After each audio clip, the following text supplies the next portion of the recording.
So, yeah, good evening, everyone. This is Kishore from Houston, Texas. I'm a founder of Indian Desi Friends WhatsApp group, where we have over 30,000 members in 30 plus cities now across USA. Uh, Sharing information is one of my passions and hobbies since childhood. So, since last 2 plus years, organized over 200 plus webinars and seminars across different fields or different domains. Most of you know, especially in this COVID situation, instead of panicking about something which we don't have any control, it's better to use this time, this quarantine period, try to learn as much as possible in various areas where we are lacking information. So I conducted over 20 webinars in last 3 weeks related to education, related to how to get into allied colleges, what are these SAT, ACT, related to education, related to finance, related to investments. Like we had sessions on Bitcoin, lot of different areas, which most of you might have joined those sessions. We have few more webinars in pipeline. How to get into medical field, especially we know how doctors are serving the entire across the globe. So there is a famous student counselor, Mr. Raj Kamal. He will be training all the kids and the parents on how to get into the medical field, how they should be prepared, the high school students. This session is on this Thursday, coming Thursday at 7 p.m. CST. Then on Saturday, we have a session on advanced concepts of Bitcoin. Then next week we are planning to do two more sessions on options trading, forex trading, all these things. In case if you want to learn on some other concepts, let me know. You can email me on kishore.ramaraju@gmail.com, or you can message me on my phone number. That's about my introduction. Let me introduce our guest speakers today. First, yeah, it's my pleasure to invite Mr. Rahul, who is the founding partner of Reddy and Newman PC. He's a member of American Immigration Lawyer Association since 1995, which is like 25 plus years of experience as a member in American Immigration Association. He's practicing employment-based immigration since last 23 plus years. And Rahul and team is helping our group, thousands of members, in arranging those daily free conference calls. We have daily 30-minute calls with Rahul and his entire team, where our members can ask questions on various immigration related matters. So it's not only for our members. Any member, they can go to Rahul's website, RLN firm, and they can register for these daily free conference calls. In addition to these daily calls, they also have weekly immigration Q&A on Facebook and YouTube Live. I think it is on every Tuesday. So also, yeah, make use of those sessions. You can get a lot of updates on what is happening. Um, so again, you can see a lot of professional accomplishments, memberships. Rahul is part of all these organizations. So he's one of the expert across USA. He works for both independent, for organizations. Yeah, thanks Rahul for taking time today. It's a short notice. This morning I called and Rahul immediately accepted to do this session for all our members. Now let me also introduce our second speaker, Rebecca Chen. Rebecca Chen represents clients in employment-based non-immigrant and immigrant visa cases. She got a lot of experience. She completed her her law from University of Houston Law Center in 2009. She's also part of American Immigration Lawyers Association, American Bar Association, Asian Society of Texas, and she has a great experience in dealing with all this H1B, H4s, EADs, all those scenarios. So thanks again, Rahul and Rebecca, for taking time today to educate or to share about what is happening with this executive order. There are a lot of rumors, fake messages, lot of anxiety, stress amongst especially visa holders. Can we travel? Can somebody who is in India, can they travel or not? Or is it going to impact visa holders, or is it only for how about the, some parents who travel there? All such like most of them have a lot of questions.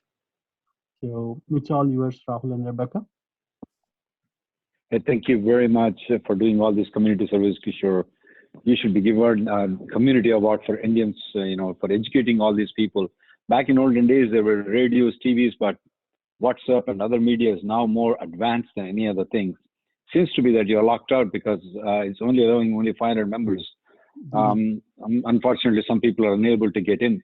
Along with me is my business partner, Rebecca Chen. Rebecca Chen has been immigration practitioner from 2009 onwards.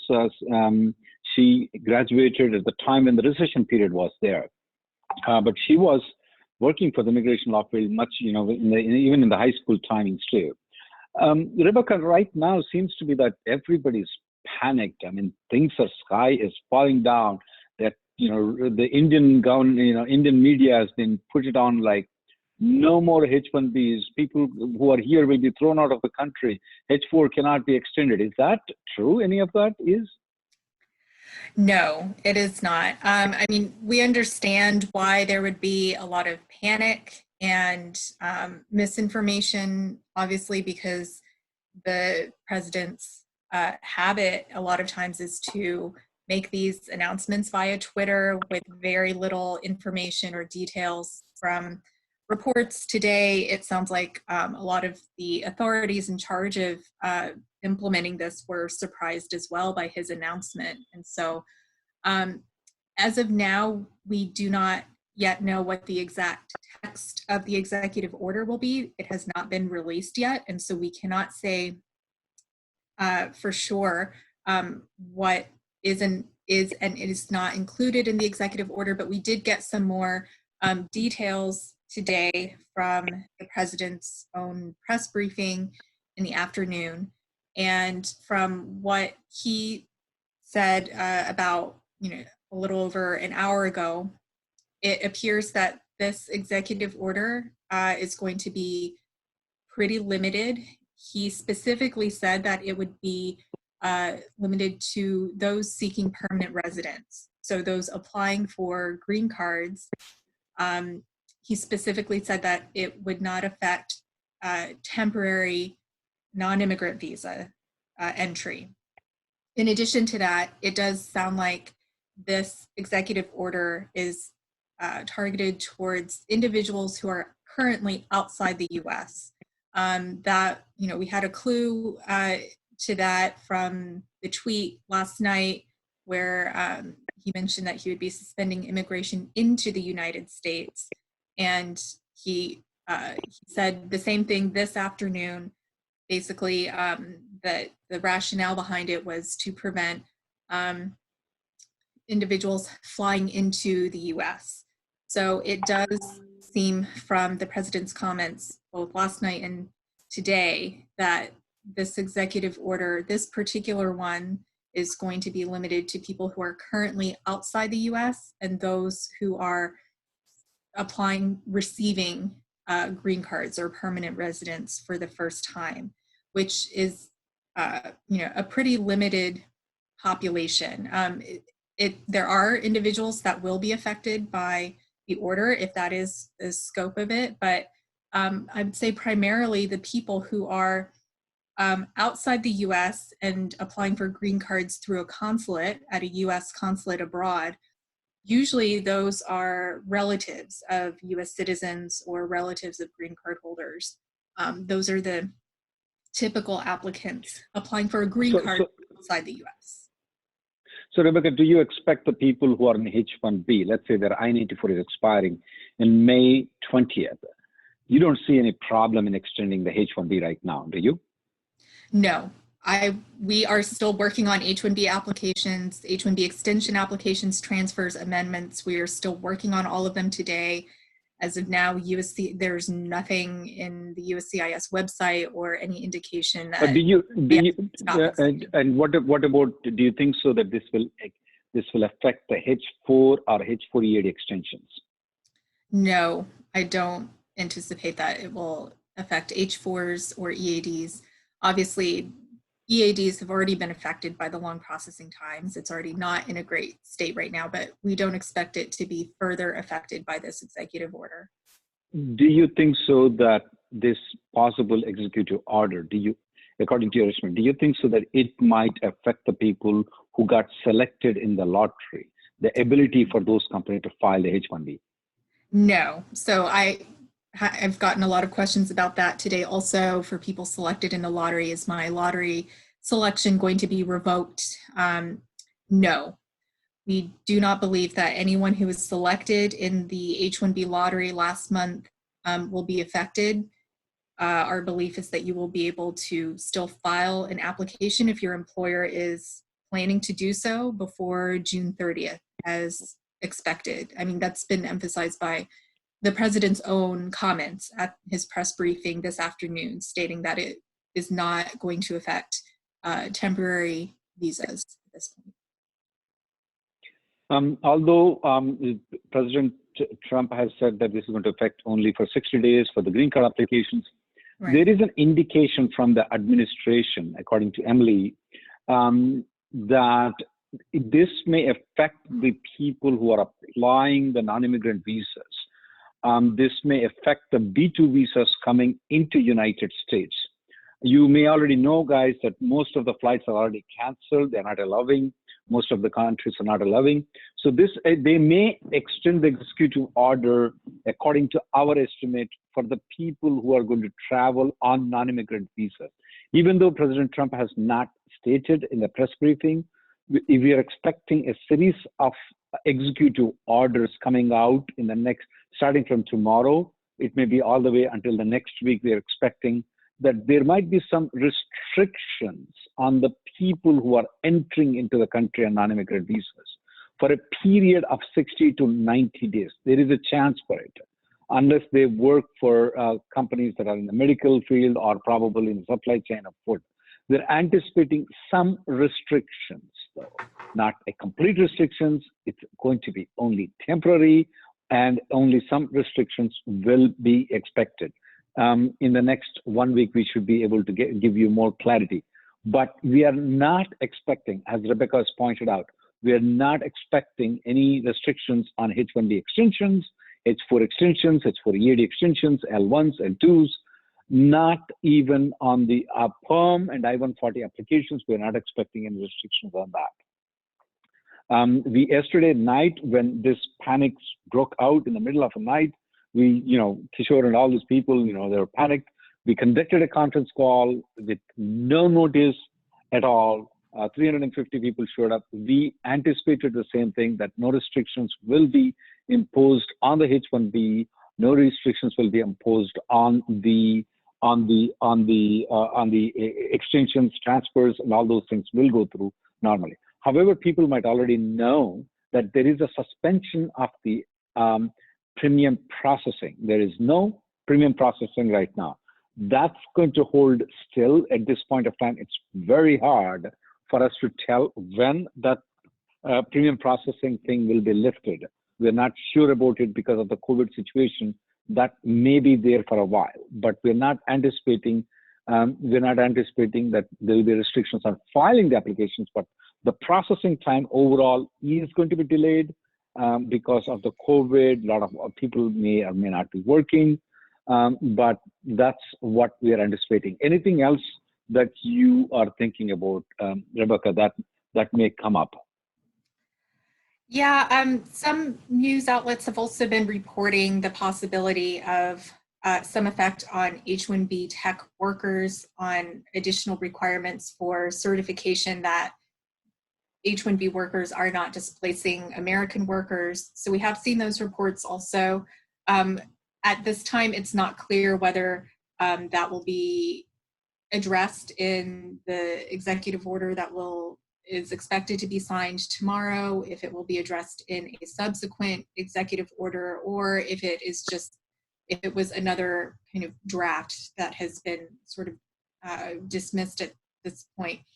I would say that based on those reports, if there is going to be any effect on H-1B tech workers from the news report, it sounds like the effect will be additional certifications from the employer about non-displacement of US workers.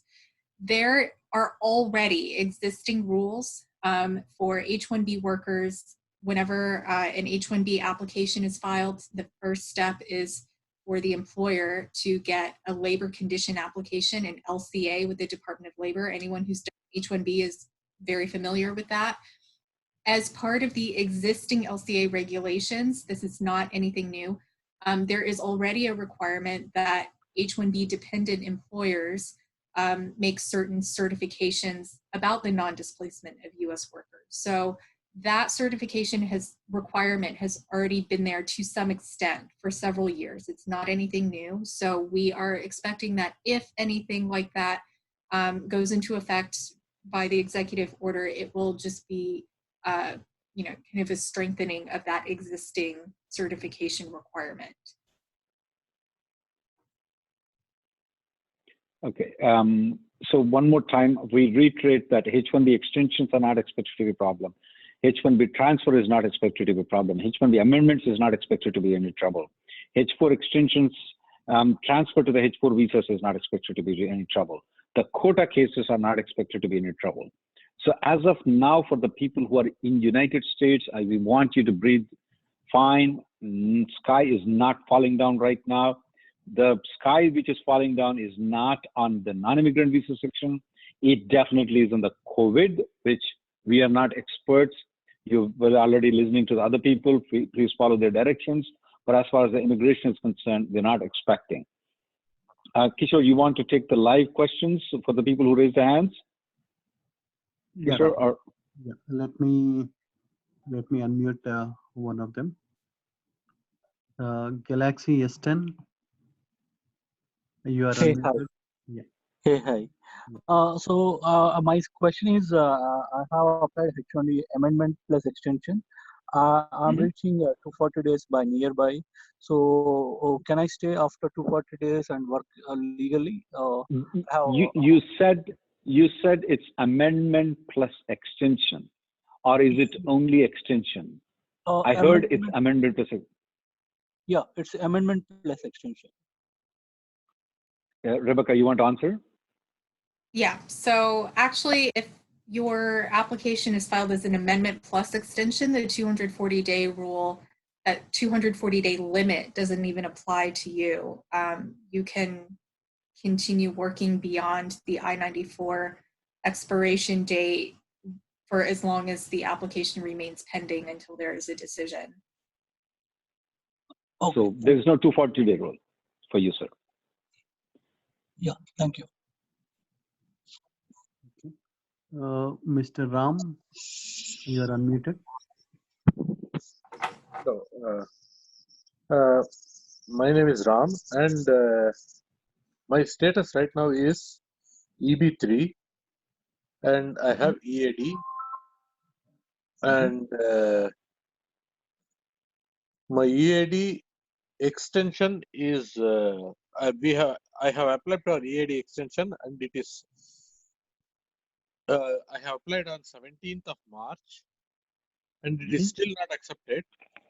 The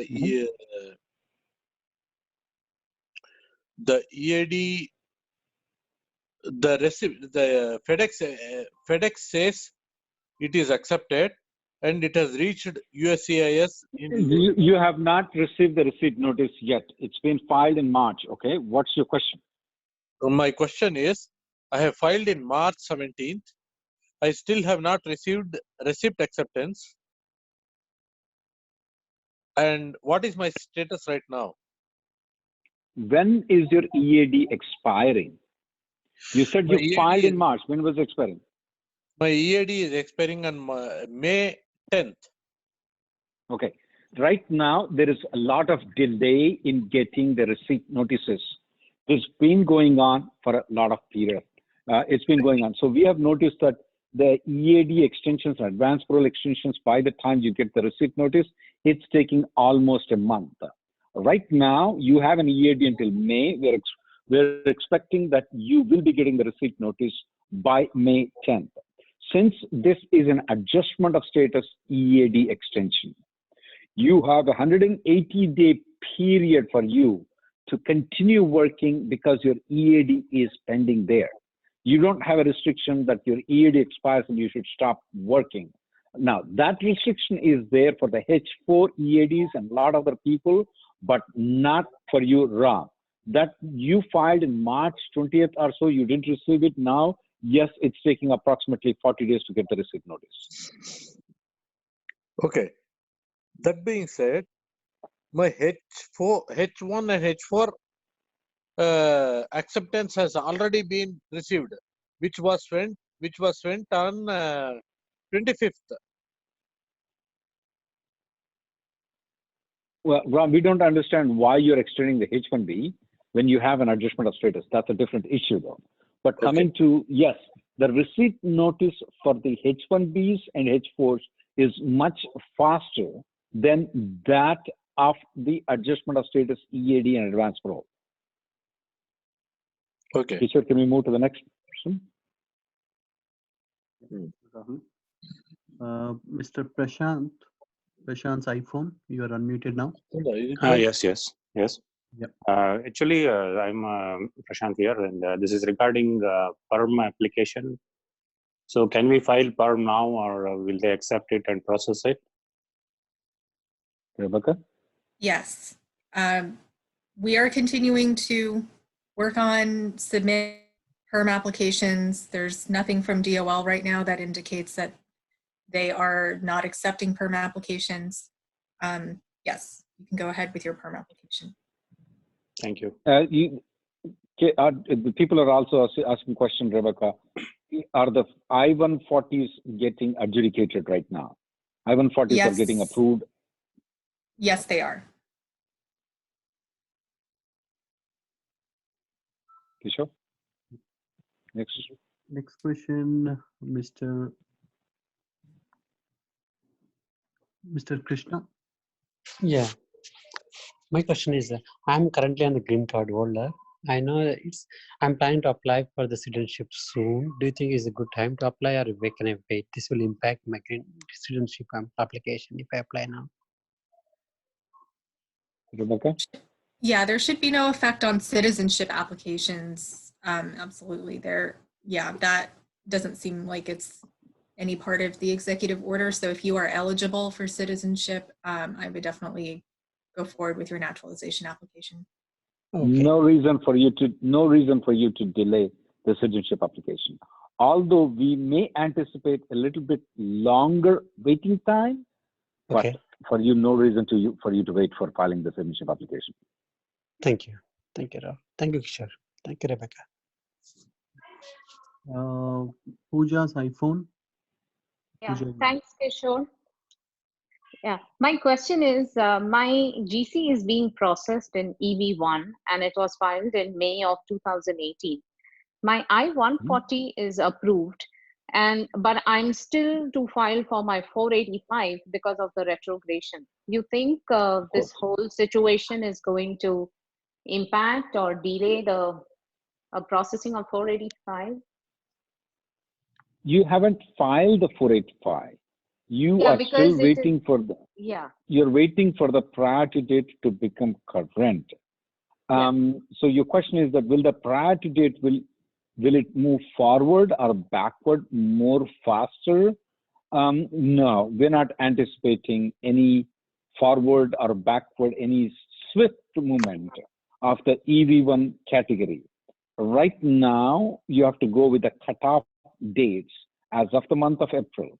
And today, that is in April 21st, the priority date is May 1st, 2015. So you have a lot of backlog on it. So it may take a long time for you to get your priority date to be current. Okay. All right. Thank you. And if you're not on the H-1B, if your L1 expires, you may want to consider some alternative options for you. Yeah, so I'm actually on L1A and my extension is getting filed. It's already with the attorney to be submitted. I would recommend that you also apply for the H-1B in the lottery. The reason is that you may be anticipating that, okay, you have a couple of years left out on your L1A and your priority date is going to be current. Don't expect that. The reason is that these priority dates move zigzag way. I will tell you a simple example of it. The priority date for EB2 applications in 2012 was May 2010. And after 2012, it was 2010, and 2020, that's up exactly 8 years afterwards. It's May of 2009. What happened? In 8 years, it moved 1 year back. So don't rely on your L1, convert into the H1B. The reason why you may have to do it is because your L1 is limited by either 5 years or 7 years. Just because you have an I-140 approval, you cannot extend it. Kishore, you want to go to the next caller? Mr. Gaurav Nair, you are unmuted. Hey, hi. I have one question. Like, my employer is trying to file the PERM application next week or so. So is this executive order affect the filing the application or something? Rebecca? This time, based on the comments by the president, which is all we have to go on at this time, no, the PERM application should not be affected. I would still fully intend to go ahead with the filing of the PERM application for now. I mean, we'll need to see when the executive order actually is issued later this week, but right now we anticipate that the PERM process should still be able to go forward. Next one, Mr. SD, you are unmuted. Oh, sorry. Hello?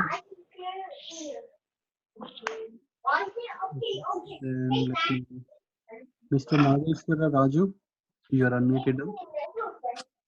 Hey Rahul and Rebecca, good evening. Recently I moved from employer A to employer B. So I have a valid visa with the employer A till September 2021. But with the current H1B is valid till June 30th. So right now my employer is filing H1B extension. So what if something goes wrong? I mean to say, because of this executive order, if something goes wrong, so what are my options? When you said that the visa with employer A is valid until 2021, you mean the I-797 approval notice, right? Not the visa stamp with employer A. Now I move to employer B. Right. With but employer B, I got till June 30th. Okay. So we are not expecting the processing of an H-1B transfer to be affected by the executive order. So if something goes wrong with the H-1B transfer, it's going to be something that, was already existing. If you have a shortened approval notice, usually that is because of a statement of work or a end client letter that has a shortened project end date. So if that was the reason that you had a shortened approval notice with employer B, then that could affect the H-1B transfer with employer B, but we don't expect any effect from the executive order on your H-1B transfer or extension with employer B. You should still plan to go forward with the H-1B extension with employer Thank B. you. Thank you, Rebecca. Mr. Bhavesh. Okay. Bhavesh? Let me unmute Chaitanya. Yeah, Chaitanya, please go ahead. Yeah, hi. Can you hear me? Yes, Chaitanya. Yeah, thank you. This is Chaitanya here. I just have a question. My EB1 is just filed and my I-140 is in process, and the priority date is on March 2nd, 2020. And my 6 years of MPS of H1B is getting over on June 10th of 2020. So with the current situation, what will be my position? Since the premium processing is not there, is that a EB1C or EB1A? What EB1 did you file? You said you filed in EB1. It's EB1A, EB1B, or EB1C? It's EB1A. Yeah, most probably it will not be adjudicated by June.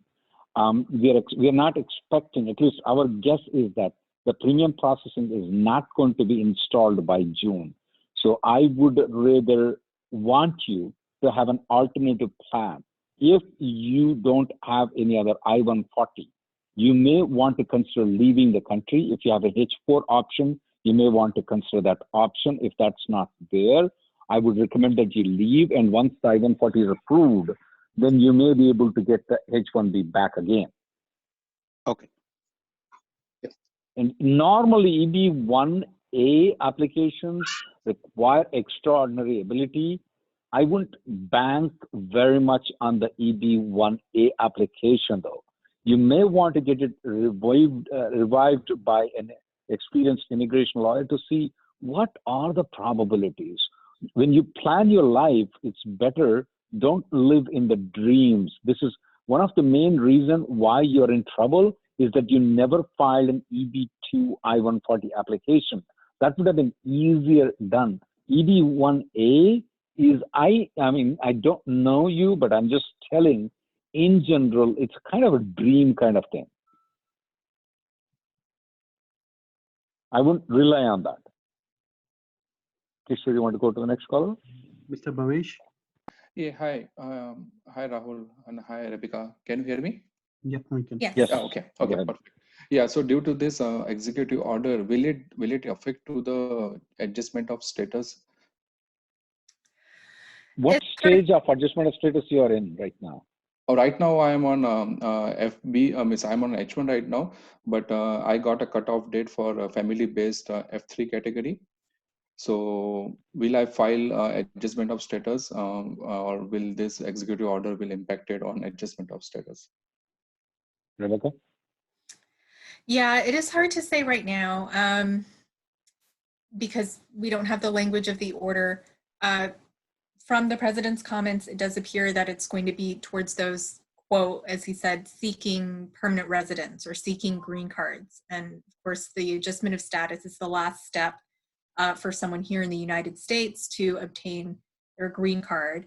However, like we said, his comments do seem to be targeted more at individuals who are currently outside the US applying for green cards. My guess is that if that is the case, I mean, we know he misspeaks a lot. We know that he changes his mind a lot. And but if what he said this afternoon is accurate, it seems like I-485 adjustment of status applications should not be affected. But we will need to wait and see the actual language of the order when it is signed and released. Okay, so it's better to file the adjustment of status as early as possible and apply for the EAD, right? Yes, I Basically, still would plan to go ahead with doing all of that until there is definite confirmation that you cannot. So go ahead and still plan to file it if you can right now. Sure. Thank you. Thank you, Rebecca. Thank you, Rahul and Kishore. The next question, Rahul, I'm getting few messages. So one of the green card holder went to India on 27th May 2019, and he want to come back now because within 1 year they have to be here, but somehow they are not able to travel. So what will be the consequences if they cannot travel now? Kishore, these people that have traveled there for a long period of time, if it crosses 1 year, technically they cannot enter into the United States, though, unless they have applied for the re-entry permit. Since they have not applied for the re-entry permit, though, if it crosses 1 year, under limited circumstances, they can come if the consulate issues a letter. Normally, consulate issues a letter in the extraordinary circumstances, especially when it is a health-related thing, though. Though this person has extraordinary circumstances right now because of the COVID situation, he cannot fly. Everybody knows it. However, I want, before he approaches to the consulate saying that, look, I could not travel because of the COVID situation, I want him to be very careful of documenting that I am living in United States. I traveled here, and then I'm filing the income tax returns there. He needs to prove all those things when he goes to the consulate. If he just goes there, well, I can't travel, but where are you staying? I'm staying in India. How long you been staying it? Every year I visit only 1 month to India, to United States. They will reject the letter given to him, though. So I would recommend that he contacts the lawyer and collects all the documents, keeps it together, then approaches a consulate and tells them, look, I'm supposed to travel on this year before 12 months. I cannot do it because of the situation. Then he will be granted a letter by the consulate. If someone is on H-1B, if one has H-1B visa stamping until 2022 and stuck in India on vacation, will this EO affect them? Rebecca? Sorry, it sounds like they have a valid visa stamp, but they are in India right now. According to what the president said today, it's not going to affect non-immigrant or temporary visa entries for now. However, there are existing, travel bans in place already as a result of the presidential proclamations from last month. So if the only other country that's been visited is India, then it sounds like according to the current rules, you can try to enter if you're able to get a flight. Although, Rebecca, I am anticipating that though it's just it may be a series of the executive orders though. I'm anticipating that more executive orders will come on the travel ban. I'm anticipating that this person who is stamped until 2022, there might be a temporary bar for him with the executive order coming into the United States. I'm anticipating. Although in the press conference, he did not say it, I'm just anticipating though. Kishore, having said that though, even I do anticipate since his stamping is there until 2022, this is just temporary. It's not that he has a visa. So he could, after this temporary executive order, if there is anything, afterwards he can still enter into the United States when that executive order is gone. Also to note that since he is in India, he can start working there on H-1B. There is no restriction. If his company allows him to work from India, he can work from there. Absolutely no problem with it. Again, another member. I am currently on CPT planning to change my employer. Am I able to change my employer in the current situation?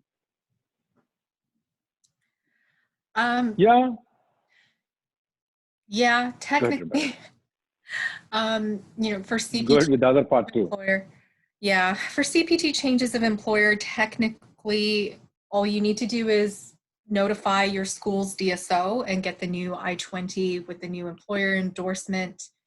However, if our office has found full-time CPT, especially CPT authorization issued by certain schools, to be very problematic, just as work authorization, not even, changing employers.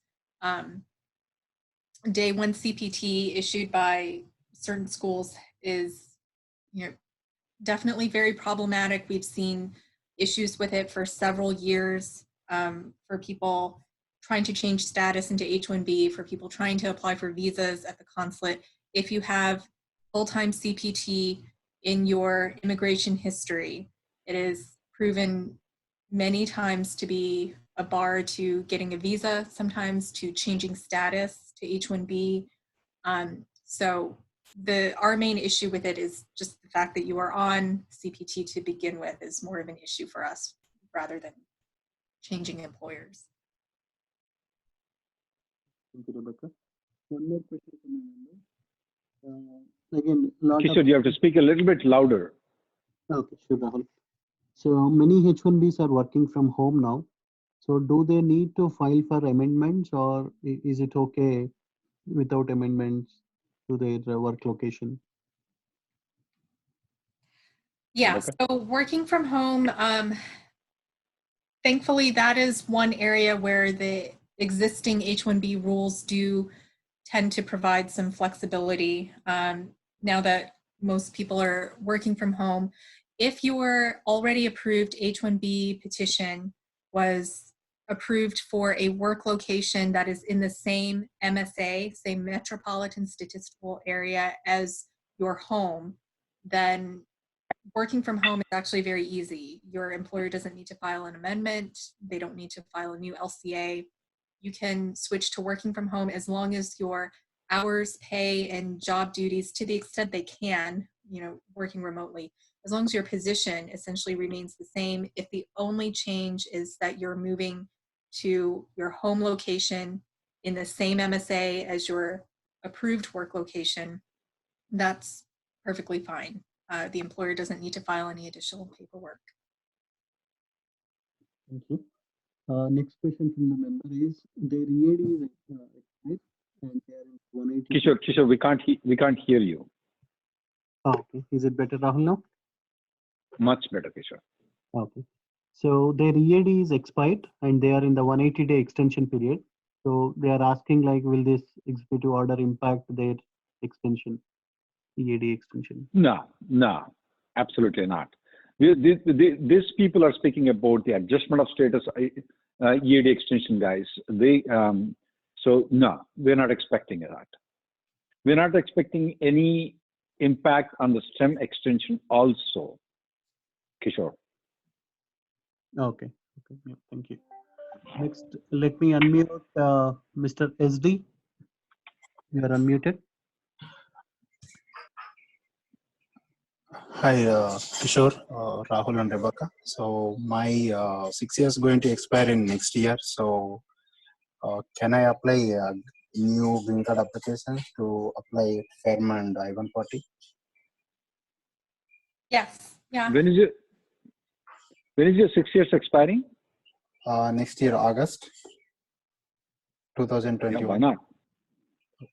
You should file. As Rebecca said, you should. Okay, thank you. No reason to delay. No reason to delay. I would not delay it at all. I don't know why you delayed all this along, but you should not delay. Thanks, Rahul. Mr. SY.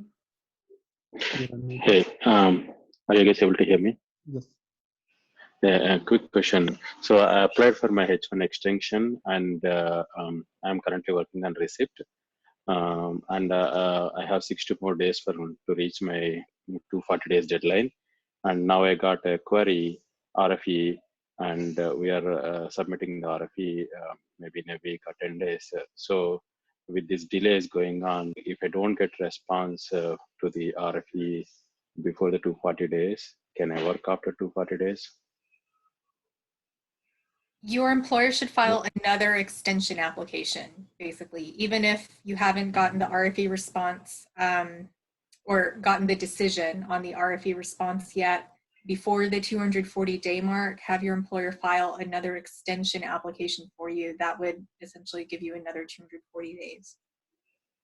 Oh, so I can apply. They can apply another extension on the when I'm on the receipt also, because my I-94 expired like last November. Okay. Yeah. Mm-hmm. Mr. Pixel 3A, you are unmuted.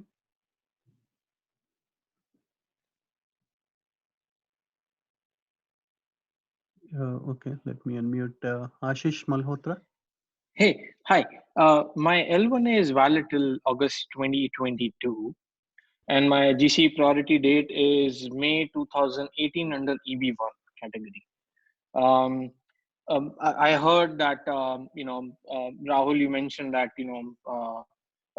for someone on a similar case, you recommended that we can file for H1B. So can I file for H1B? And my question is, will my so I already have an I-140 approved. So my question is, will my I-140 remain approved if I transfer from L1A to H1B? And will my processing still be done in EB1? It could be. If the company has that executive level manager position, your processing could be done in EB1. By moving temporarily to a different position, and in the long term, you're going to move into the higher level executive position, you could technically be there if the company is willing to employ you in that particular field. The major question that pops up to me is that you said that your L1 is expiring in August of 2020. Correct me if I'm wrong.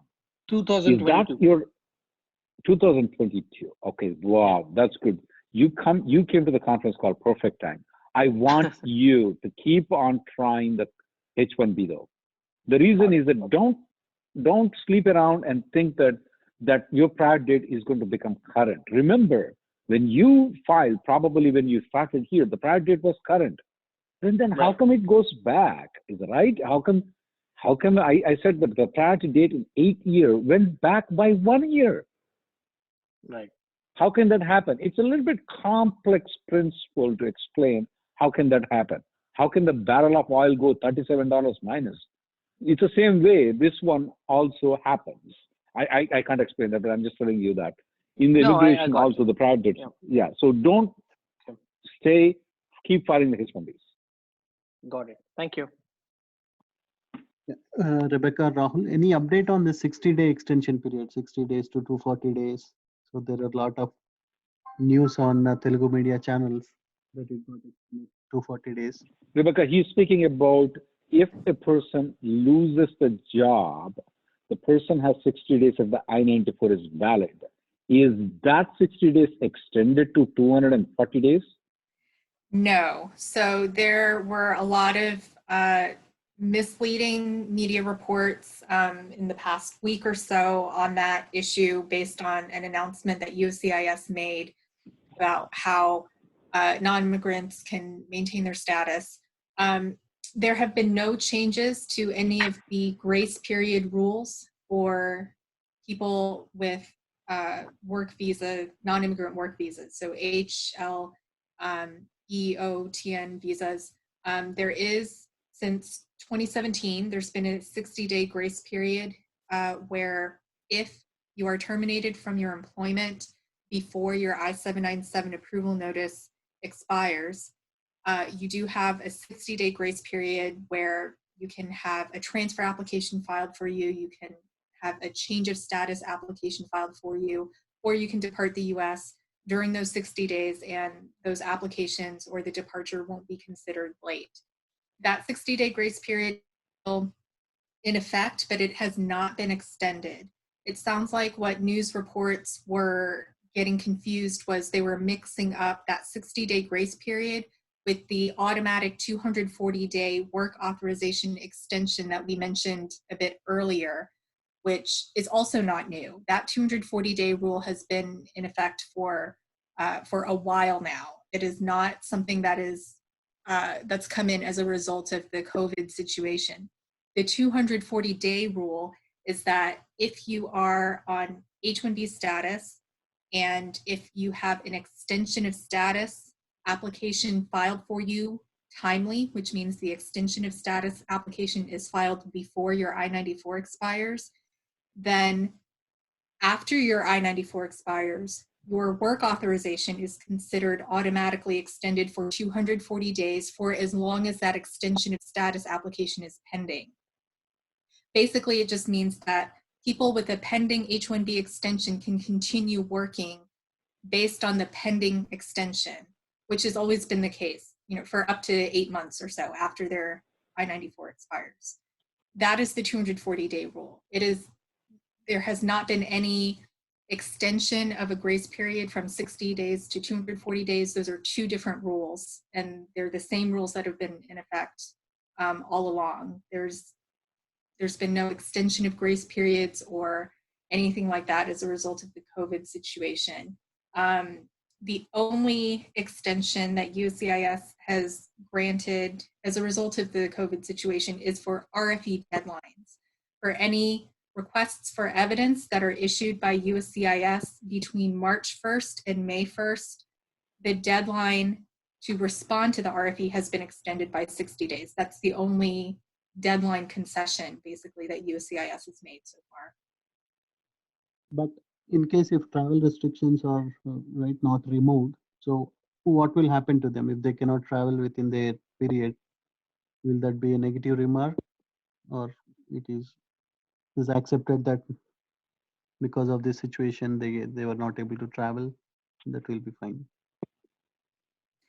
Yeah, so if there's an I-94 expiration and if the intention is to depart the US, if the COVID-19 situation wasn't going on and you would have departed the US, then, and obviously it's not possible now because of border shutdowns and no international flights, and it's just not safe right now.